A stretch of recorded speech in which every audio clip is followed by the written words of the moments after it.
साखर माझं एक म्हणणं असं आहे की साखरेला 70 न 80 न भाव केल्यानं कुठलाच शेतकऱ्याचा फरक पडणार. ते साखरला भाव वाढविण्यापेक्षा तुम्ही दारू बंद करा, पुडी बंद करा, मटेरियल बंद करा. तुम्हाला हळहळ कळकळ लागेल. दारू पिणाऱ्याच्या बायका आज रस्त्याने हिंडाल्यात, रस्ते या गलीनं त्या गलीनं ते दारू पिऊन धिंगाणे करालेत.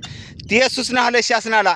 साखरेला वाढवालेत, तेलाला वाढवालेत, सोयाबीनला कमी करून टाकून आता सोयाबीन आता बाहेरून देशातून तेल मागालेत. साखरसुद्धा बाहेर देशातूनच आहे. असं करण्याऐवजी मोदी साहेब तुम्हाला दुसऱ्या भारला आहे की नाही असं सांगायला बसू देण्यात. तुम्ही ध्यानात धरा.